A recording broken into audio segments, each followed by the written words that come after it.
Dito po tayo ngayon sa Metropolitan Theater, the oldest existing theater dito sa ating bansa.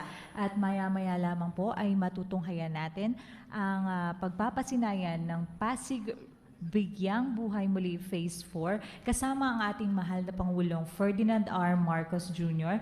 maging ng ating First Lady Liza Araneta Marcos. Sa puntong ito ay nakikita po natin na nasa kahabaan ng Pasig River Esplanade si Pangulong Ferdinand R. Marcos Jr. kasama ang ating First Lady Liza Araneta Marcos at ating matutunghayan kasama din nila ang ilang miyembro ng gabinete, sina Secretary Cristina Garcia Frasco ng Department of Tourism, Secretary Jose Rizalino Acosar, ang Presidential Advisor for Pasig River Rehabilitation, gayon din ni Secretary Jose Ramon Aliling ng Department of Human Settlements and Urban Development at ni MMDA Chairman Don Artes ng Metropolitan Manila Development Authority. Kasama rin nila mga kababayan ang ama ng lungsod ng Maynila, si Mayor Francisco Domagoso o mas kilala natin bilang Yorme Isko Moreno. Sa isang bagong Pilipinas, patuloy ang serbisyo ng administrasyon ni Pangulong Ferdinand R. Marcos Jr. upang mapabuti ang buhay at kapakanan ng bawat bagong Pilipino. Sa mga nagdaang kalamidad at sakuna, nariyan ang Pangulo, nag-iikot sa buong bansa upang masigurong nararamdaman ng mga kababayan natin ang serbisyong nararapat para sa kanila. At syempre, hindi natatapos dyan ang trabaho ng Pangulo dahil kailangan din niyang bigyang pansin ang iba pang aspeto ng pag-unlad. Kaya naman nandito tayong lahat ngayon sa bagong gawang bahagi ng Pasig River Esplanade. At kagaya nga ng nabanggit ko kanina, ngayong araw nakatakdang pasinayaan ang Phase 4 ng proyektong ito. Sa kasalukuyan na andito na po ang Pangulo sa banda ng Post Office Building at patuloy nilang binabagtas ang bagong gawa lamang na Phase 4. At dahil dyan makakasama natin ngayon ang project manager naman ng Pasig River Esplanade, si Engineer Ken Camaraw ng Office of the Presidential Advisor for Pasig River Rehabilitation para mas magkaroon pa tayo ng ibang idea tungkol sa proyektong ito. Good afternoon, Engineer Ken. Magandang hapon po, Ma'am Cheng. Magandang hapon din po para sa mga nag-aabang na manonood natin sa inauguration. Alright, so habang nakikita natin ngayon na binabagtas ng Pangulo ang kahabaan ng bagong gawang Pasig River Esplanade Phase 4, pakipaliwanag muna sa ating mga kababayan kung ano nga ba itong proyektong ito at itong pinapakita ngayon dito sa ating screen. Nagsimula po ang programang Pasig Bigyang Buhay Muli dahil sa direktiba ng ating Pangulong Ferdinand Marcos at ang ideya ng ating First Lady na si Liza Araneta Marcos. At ibinilan nila ito sa aming boss na si Presidential Advisor Jerry Acosar na marami ng administrasyon ang nagtangkang linisin at buhayin ang Pasig River, ngunit wala sa mga nakaraang programa ang naging sustainable. Bilang pangangalaga sa tiwala ng ating Pangulo at ni First Lady, bumuo ng idea at solusyon si P.A. Acosar at siyang gumawa ng paraan na nakabase sa mga nakaraang programa para ang mga ito ay ma-improve pa. Humingi rin siya ng payo at opinyon sa iba't ibang kilalang arkitekto dito sa ating Pilipinas at kumuha ng inspirasyon sa iba't ibang bansa. Nang bumuo ng konkretong plano, isinumbite niya ito bilang proposal sa ating mahal na Presidente. Ito ay agad na sinuportahan ng ating Pangulo sa pamamagitan ng Executive Order No. 35 na na-amend sa bagong issue na Executive Order No. 92 na naglilika ng Office of the Presidential Advisor for Pasig River Rehabilitation na siya ang nagbigay ng madiing tuon sa Pasig River. Sa pamamagitan ng dalawang executive issuances na ito, nabuo din natin ang IAC PRUD o ang tinatawag na Interagency Council for Pasig River Development. Ito ay binubuo ng 18 iba't ibang ahensya ng Pilipinas at ang chairman naman nito ay si Presidential Advisor Secretary Jerry Acosar. Mhm. So nakikita natin ngayon kabababa lang ng golf cart ni Pangulong Ferdinand Marcos Jr. Kasama pa rin ang iba't ibang opisyal ng ating pamahalaan, sina Secretary Jerry Acuzar, Secretary Aliling, maging ang MMDA Chairman si Sir Don Artes at ang Mayor ng Maynila na si Mayor Isko Domagoso. Dito sila bumaba ngayon sa may banda ng Pasig River Ferry Station dito sa may bandang Loton. At kanilang chinecheck nga ang progreso ng bagong gawa na Phase 4 ng Pasig River Esplanade. Engineer, parang napakabilis ng paggawa ninyo dito sa phase na ito. Ano? Baka pwedeng pakikwentuhan mo lamang kami tungkol dito sa mga ibang detalye naman.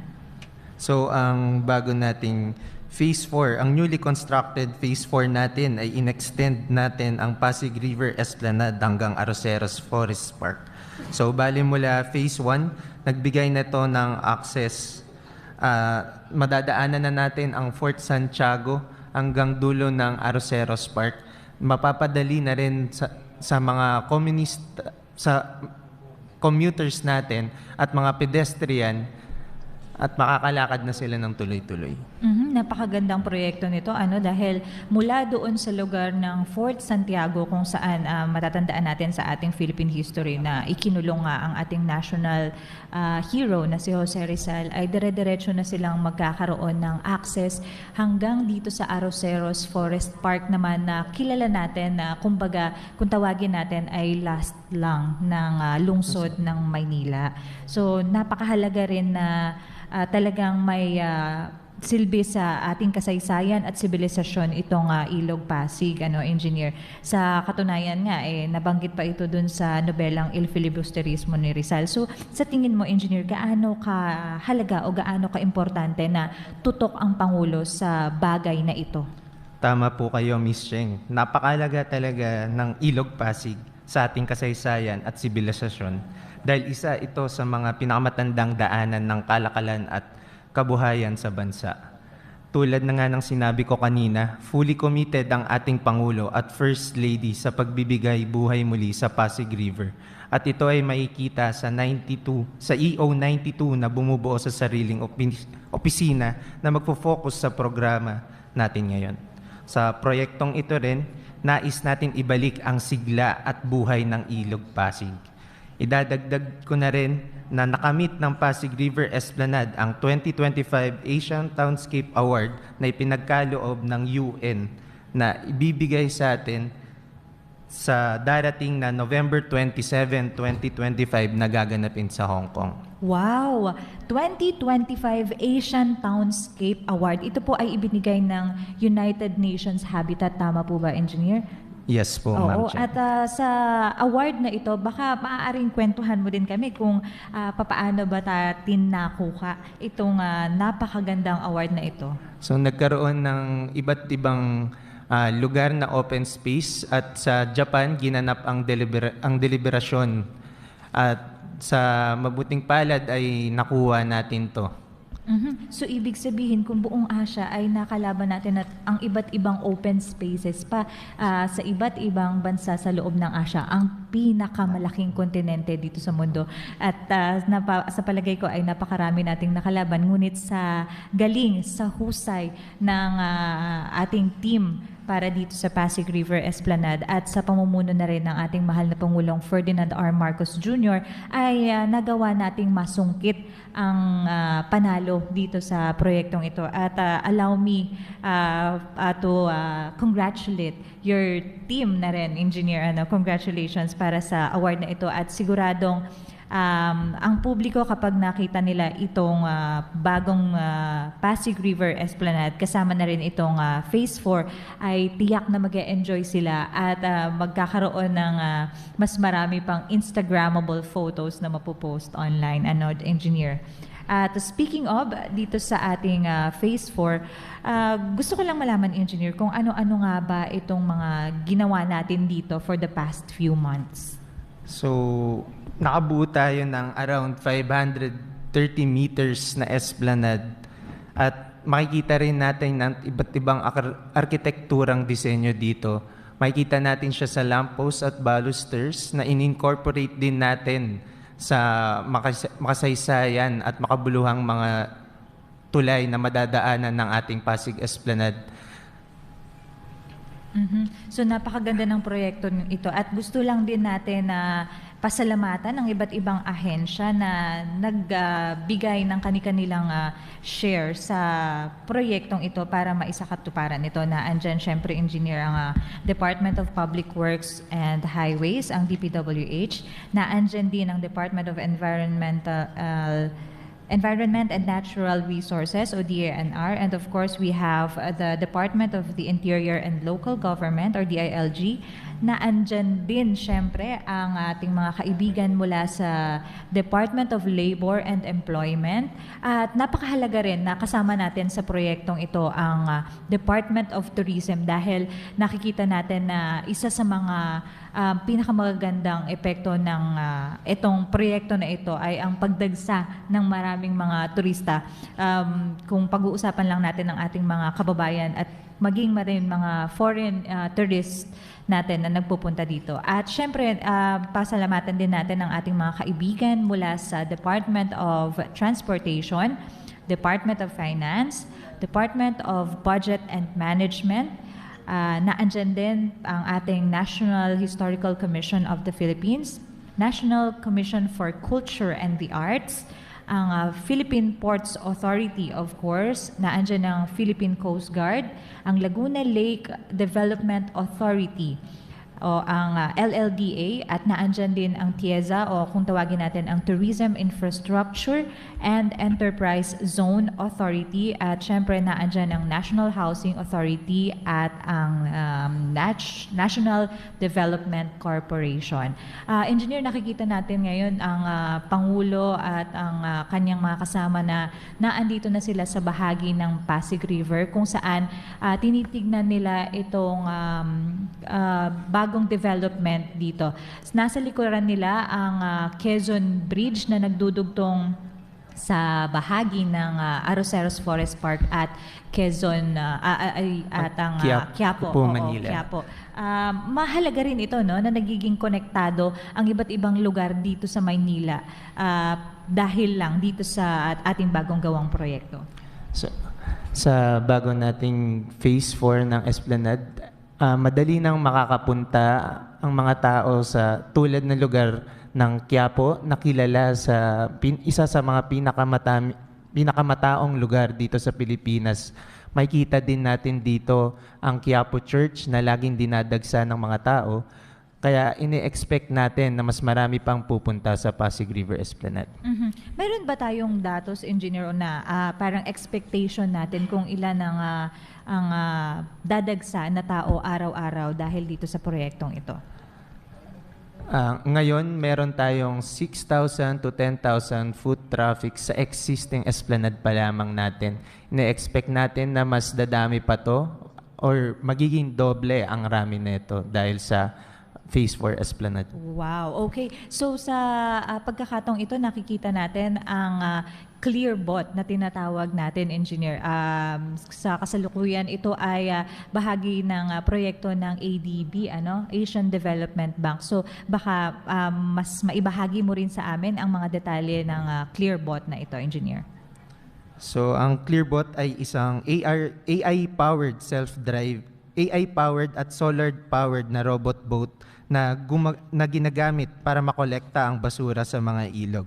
So gamit ang artificial intelligence, meron din tong camera system na kaya nitong makilala ang mga uri ng mga basura tulad ng plastic bottles at mga iba-iba pang debris. So sa madaling sabi, ito ay parang robotic garbage collector sa tubig na matalino at very environmental friendly dahil hindi ito kumukonsumo ng gas o diesel. Masasabi nating ang paggamit nito ay hindi makaka-contribute sa pollution. Wow, napaka-high-tech na nito, engineer. At gusto ko lang malaman, ito ba ang unang pagkakataon na gagamit tayo ng ganitong klase ng AI-powered, solar-powered equipment para linisin ang Ilog Pasig o papaano ba ito? Nagkaroon na ng first launching ng ClearBot noong Oktubre. sa Pasig LGU. At ito na ang pangalawang beses na binigyan tayo ng Clearbot ng ADB. Ngunit ito ay pinahiram sa atin lamang sa 6 months at hopefully ituloy-tuloy na natin ang paggamit ng Clearbot. Napakaganda ng Clearbot na ito, no? At inaasahan natin na mas malilinis pa natin ang Ilog Pasig dahil sa proyektong ito. Pero gusto ko lamang din paalalahanan ng ating mga kababayan na meron din tayong kanya-kanya nating responsibilidad pagdating sa pagtatamang waste disposal. So kung maaari ang ating mga kababayan ay magkaroon din ng disiplina pagdating sa tamang pagtatapon ng basura. Importante 'yon, itong mga cities, itong mga barangays na nakatira dito malapit sa Ilog Pasig ay mas maganda kung magkakaroon tayo ng sarili nating mga inisyatibo para hindi natin mapalala ang sitwasyon at makatulong tayo sa rehabilitation ng Ilog Pasig. So ngayon po, makikita po natin na si Presidente Ferdinand Marcos at Liza Araneta Marcos, ang ating First Lady, together po kasama ang Presidential Advisor natin at si Mayor Isko Moreno po, pinapakita po ang ilalim ng makasaysayan at makabuluhan na Quezon Bridge patungo sa Arroceros Park na kilala na merong mga native plants at maraming bird species dito. Napakaganda nitong nakikita natin dito sa screen, At bukod dyan, Engineer, na balitaan ko rin na magkakaroon daw ng mga commercial spots commercial stalls dito sa kahabaan ng Phase 4. Gaano kahalaga ito para sa ating mga micro, small, and medium enterprises naman? Kasi doon sa ating Phase 1 to 3 ay mayroon na silang mga gano'n na talagang dinadagsa rin ng mga tao. So, napakahalaga ng Pasig River Esplanade sa ating mga MSMEs dahil ito'y nagbibigay sa kanila ng oportunidad na maghanap buhay at magbenta dito sa Esplanade. Sila rin ang nagbibigay buhay sa dagsa ng mga tao dahil maliban sa pasyalan, nagiging interesado din ang iba't ibang kababayan natin na subukan ang iba't ibang putahe na makakain dito. Sa kasalukuyan, meron tayong around 140 stalls na sa ating existing esplanade at for sure, mas dadami pa to dahil mas madami ng dadagsang tao. At dito sa Phase 4, Engineer, siguradong magkakaroon din tayo ng mga commercial spaces, Sigurado po yan. Saan po natin balak ilagay ito naman kung nakikita natin dito sa screen natin ngayon? Ang pagpipwesto po ng ating stalls, magkakaroon po tayo sa tabi po kanina ng MMDA Loton Ferry hanggang sa may Arroceros po, sa landside po nito. Ito na yung nakikita natin ngayon na nilalakaran ng ating mahal na Pangulo at ang kanyang mga kasamang opisyal sa pamahalaan. Ito po yung Arroceros Forest Park na naandito pa rin sa lungsod ng Maynila. Ito yung tinaguriang Manila's Last Lang, na andyan iba't ibang species ng mga puno, ng mga halaman na tiyak na parang isang buong lugar kung saan naiiba naman siya sa the rest of the city dahil napaka-presko dito, napakalamig dahil nga napakaraming puno na nagbibigay sa atin ng napakasarap na simoy ng hangin naman.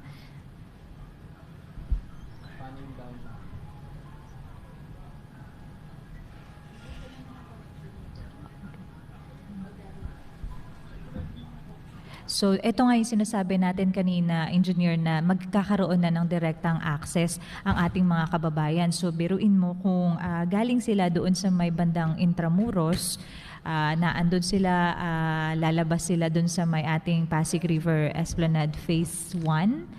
Tama ba? Sa may Phase 1, naandun na sila, mayroon na silang mga makikita doon na iba't ibang commercial stalls. May mga nagbebenta doon ng pagkain, may mga nagbebenta doon ng souvenir items, at mayroon ding mga spots doon kung saan po pwedeng maglaro ang mga bata. Mayroon tayong mga po pwedeng marentahan doon. Nakita ko na mga iba't ibang sasakyan ng mga bata. Pwede din nilang sakyan yung mga yon at mag-tour o mamasyal doon sa ating River Esplanade at meron na ding mga iba't ibang ang nakita ko doon na sikat na ando na si Neneng B eh.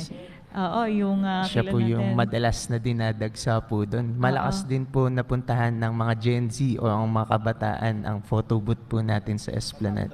Ito yung pinupuntahan ng ating mga couples. Nakita ko nung nakaraan na napakahaba ng pila doon sa photo booth at sikat na sikat nga rin. At bukod dyan, sobrang ganda din naman talaga ng ating sunset view sa Pasig River Esplanade.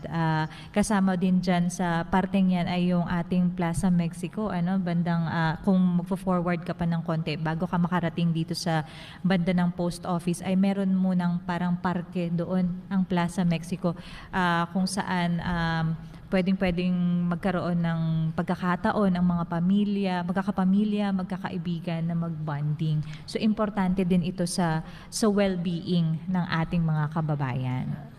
Yes po. Madalas din po sinasabi ng pumapasyal sa Pasig River Esplanade na habang sila ay naglalakad dito, sinasabi nila ay para silang bumalik sa nakaraan dahil napakaganda ng disenyo nito na angkop sa during Spanish times po. Dahil nga naman sinadya ng inyong opisina na iparehas na rin ito sa mga makasaysayang estruktura ng Maynila. Kasama na diyan syempre ang MacArthur Bridge, napakaganda ng mga lamppost doon and then kailangan din natin i-mention ang Jones Bridge na talagang noong ginawa rin ito ay napakaganda rin ng resulta at marami ring mga nagpupuntahan diyan. In fact, engineer, may nakita na akong mga ilang films na nag-showcase ng Pasig River Esplanade. Itong nakaraan lamang yung sa My Love Will Make You Disappear nila Kim Chu at saka ni Paolo Avellino. Nakita kong may mga ilang shots silang kinuhaan doon. Anyway, tuloy-tuloy pa rin tayo mga kababayan sa ating programa at sa ilang sandali lamang ay matutunghayan na natin, makakasama na natin ang ating mahal na Pangulo dito sa Metropolitan Theater, dito pa rin sa lungsod ng Maynila. At ito ang pinakamatandang existing na theater dito sa buong bansa na itinatag pa noong 1931. So masaya tayo na makarating dito sa Metropolitan Theater. Masaya tayo na makasama natin ang Pangulo sa ilang sandali lamang.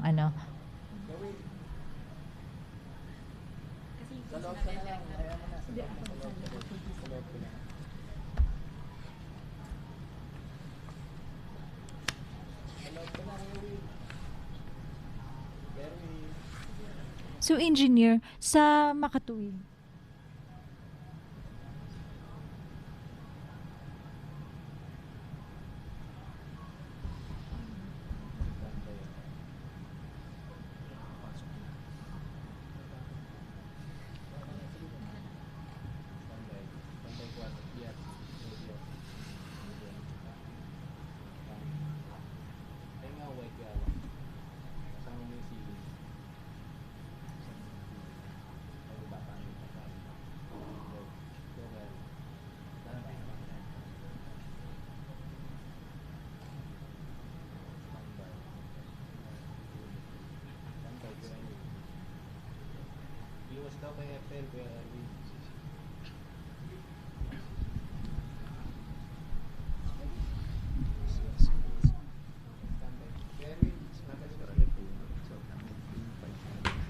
Sobrang kabado.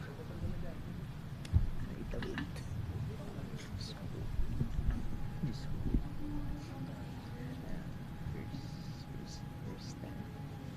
First and last. Parang di utak. Nakalimutan na.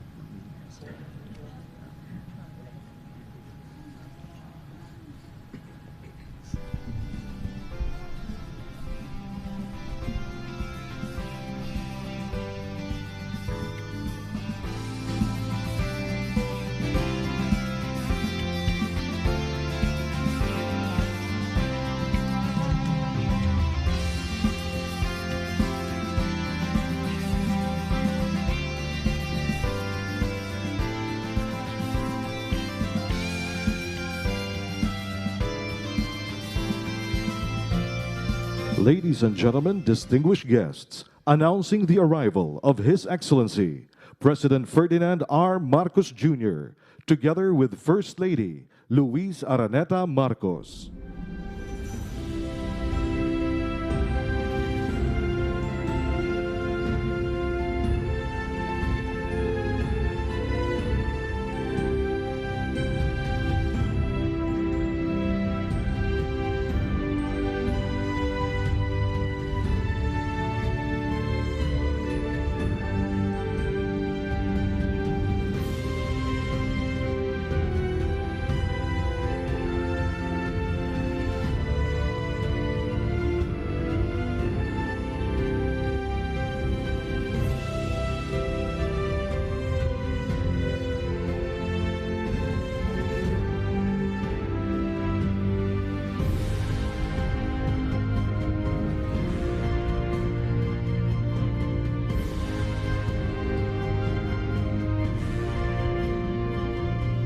Ladies and gentlemen, you may now be seated.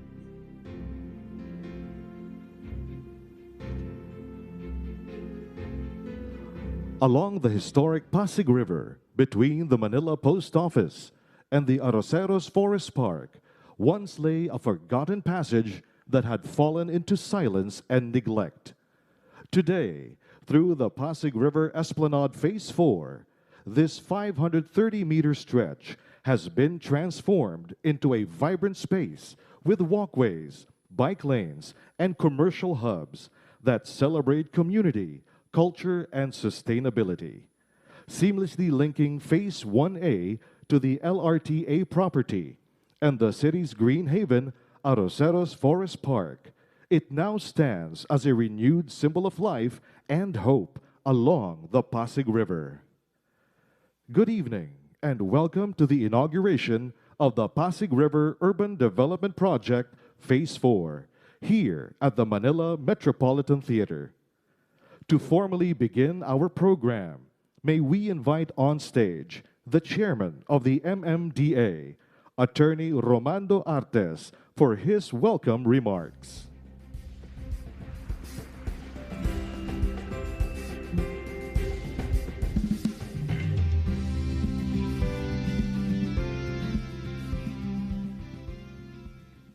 To our President, Ferdinand R. Marcos Jr., First Lady Lisa Araneta Marcos, Presidential Advisor Jose Rizalino Acosar of the Office of the Presidential Advisor for the Pasig River Rehabilitation, respected Senators, Cabinet Secretaries, Honorable Mayor of Manila, fellow public servants, beloved guests, a pleasant evening to everyone. Since the establishment of the Interagency Council for the Pasig River Urban Development, we have made significant progress toward rehabilitating the Pasig River. These achievements are a result of our collective effort and unity, not only among our government agencies, but also through the valuable contributions of the private sector. Today, we celebrate another important milestone in the rehabilitation of the Pasig River through the formal inauguration of the Phase 4 of the Pasig River Esplanade. This new section links historic landmarks such as the Metropolitan Theater and the Arroceros Park, further expanding the reach of this iconic riverfront. One of the key highlights of this phase is its direct connection to the Pasig River Ferry Service through the Loton Ferry Station and LRT-1 through the Central Station, opening up the esplanade to intermodal transport and improving accessibility for all. May our fellow Filipinos continue to embrace and enjoy this new segment of the esplanade, as they have supported the earlier sections.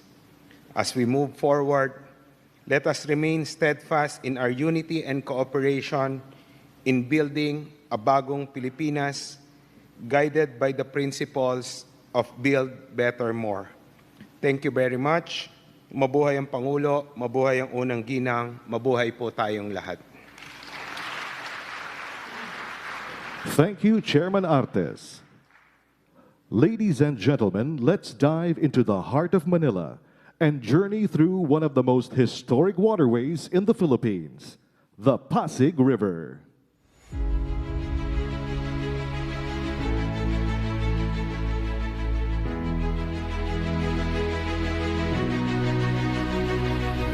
No river in our country holds as great a cultural and historical significance as Pasig River. It is a witness to the ebb and flow of our history, transporting heroes during the birth of the Republic, the courage of patriots whose spirit was never broken in the watery dungeons of Fort Santiago. This river has served Manila as a lifeblood long before our generation was conceived. It has played the role in our nation's history in terms of commerce, in terms of transportation, a source of food and water. Along the Pasig River, between the neoclassical Manila Post Office building and the green sanctuary of Arroceros Forest Park, lies a forgotten passage of the iconic river. Neglected, became an area of silence and danger for passers-by. No reason for tourists to come.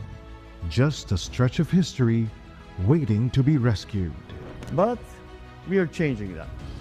When we began this journey, I promised the First Lady and I would be fully supportive of the Pasig Bigyang Buhay Muli project. The Pasig River Esplanade, Phase 4, is more than just a construction. It is part of the efforts, through the leadership of President Ferdinand R. Marcos Jr., to breathe life back and relive the days when its banks were alive with beauty and vibrance.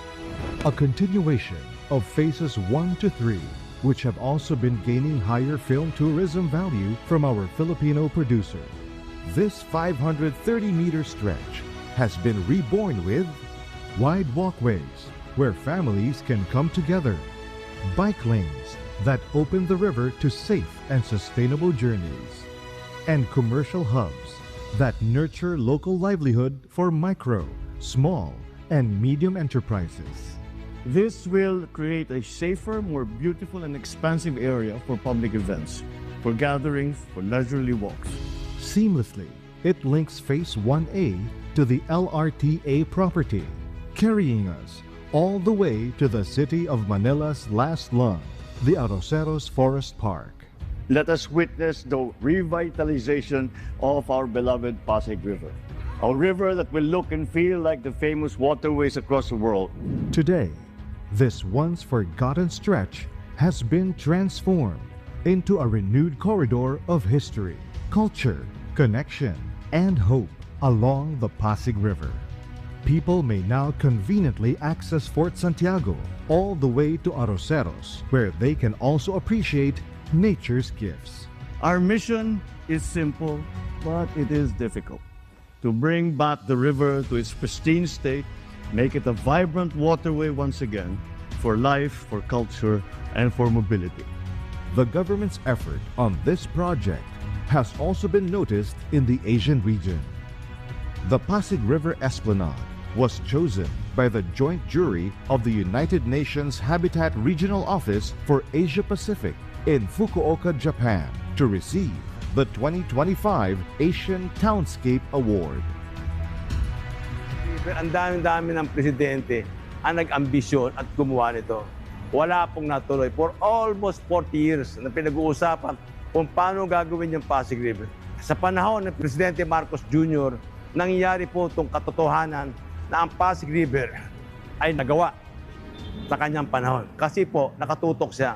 More than a walkway, it is now a hub of life, movement, and opportunity towards a bagong Pilipinas. Here, in the Phase 4 of the Pasig River Esplanade, the river story continues to come in full circle. Restored, reconnected, and reborn.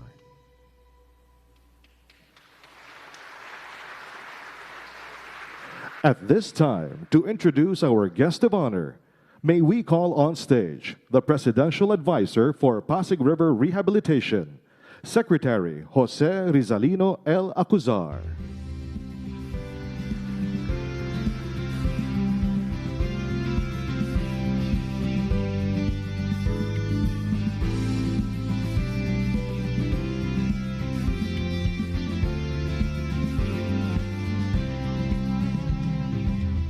Ladies and gentlemen, the President of the Republic of the Philippines, His Excellency Ferdinand R. Marcos Jr.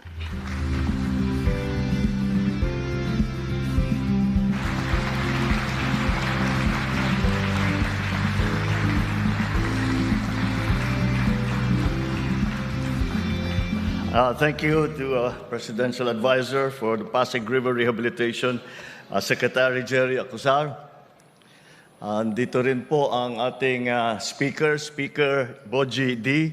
At lahat ng mga ating kasama sa legislatura, the excellencies of the diplomatic corps, the honorable members of the cabinet that are here, and Manila City Mayor Isko Domagoso, Asian Development Bank Country Director, Mr. Andrew Jeffries, and of course, one of the driving forces behind all of these that we have seen, the First Lady, Lisa Araneta Marcos.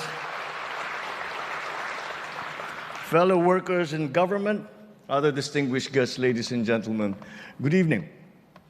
Every time we gather here by the Pasig River, we are reminded that progress does not always mean building something new. Sometimes, progress means bringing something beautiful back to life. 7 months, only 7 months after opening Phase 3 along Intramuros, we now see Phase 4 of the Pasig River Urban Development Project. This 530-meter stretch behind Manila Central Post Office all the way to Arroceros Park is being reborn into a vibrant riverside space featuring walkways, bike lanes, and commercial areas.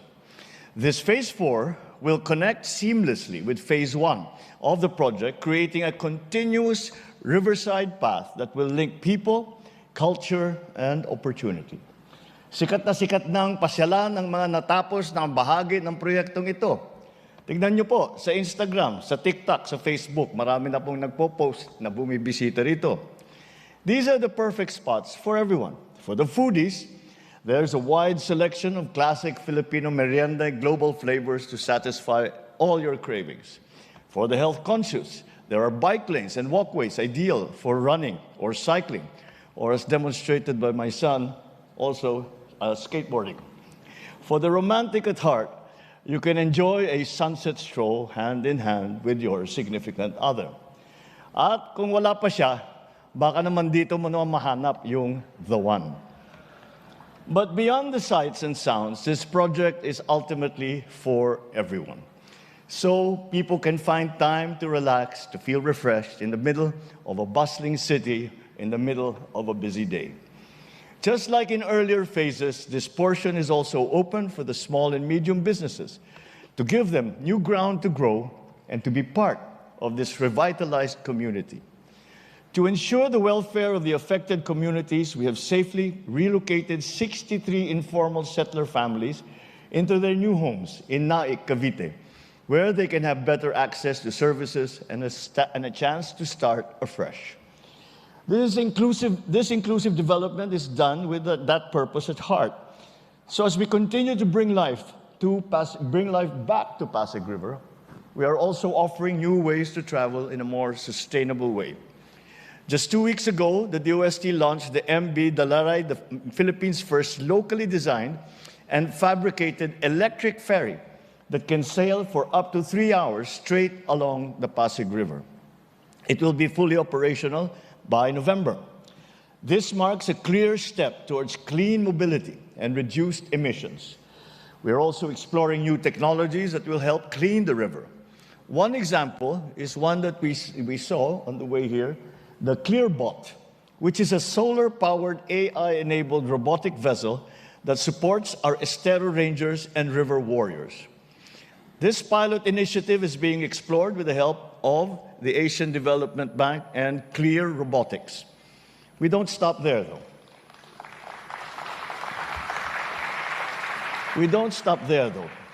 Just this Friday, I had a very productive meeting with the Mayor of Manila, where we discussed key projects that will further transform the city. First is the planned conversion of the Intramuros Golf Course into an open green space.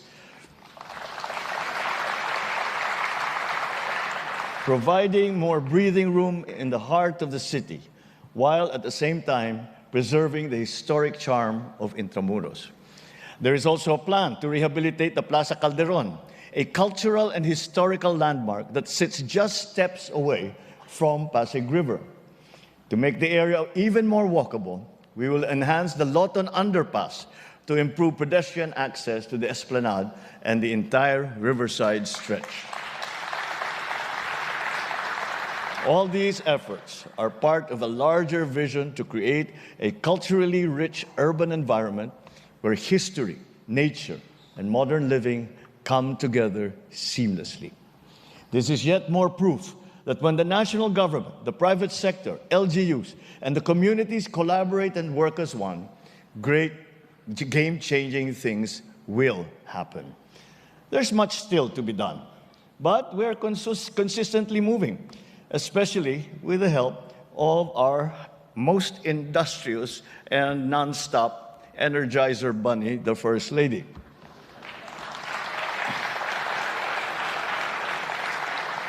Because of her vision and dedication, this Pasig Bigyang Buhay Muli project was named one of the recipients of the 2025 Asian Townscape Award by the UN Habitat for its sustainable urban development work. Congratulations.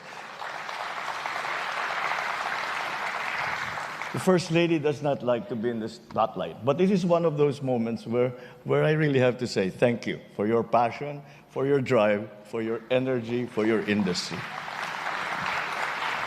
You inspire me and everybody else every day. Because she won't let us sleep. She's on the phone and says, come on, go get it done. What happened? What happened?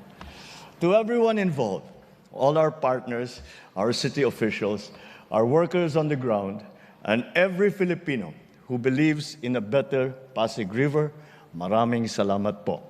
Let us keep this river flowing with hope, with life, and with pride. Mabuhay ang Ilog Pasig, mabuhay ang bagong Pilipinas. Maraming salamat po sa inyong lahat. Thank you, Mr. President. His Excellency, please remain on stage as we invite First Lady Luis Araneta Marcos, Secretary Acuzar, DOT Secretary Frasco, DHSUD Secretary Aliling, MMDA Chairman Artes, and Mayor Moreno to join you on stage for the ceremonial pressing of the button and the finale of tonight's celebration.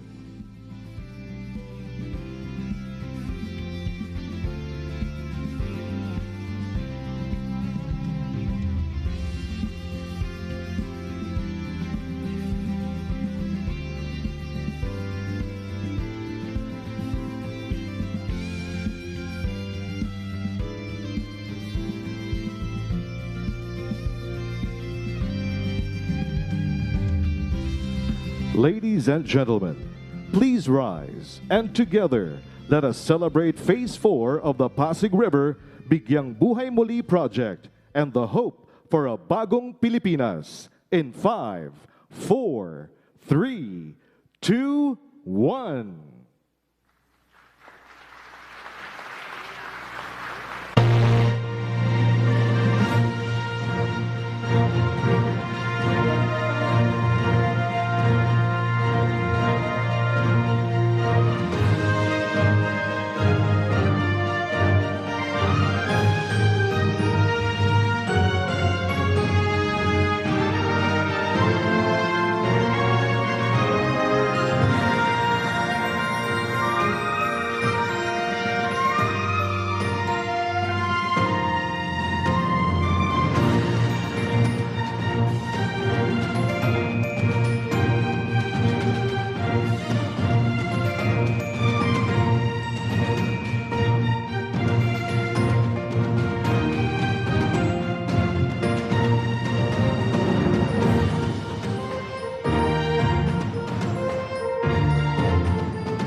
Ladies and gentlemen, thank you for joining us tonight. We look forward to seeing you at the next Pasig River launch. Before we conclude, we would like to invite everyone to the ballroom, where we have prepared food and refreshments for you to enjoy. Our ushers will be there to assist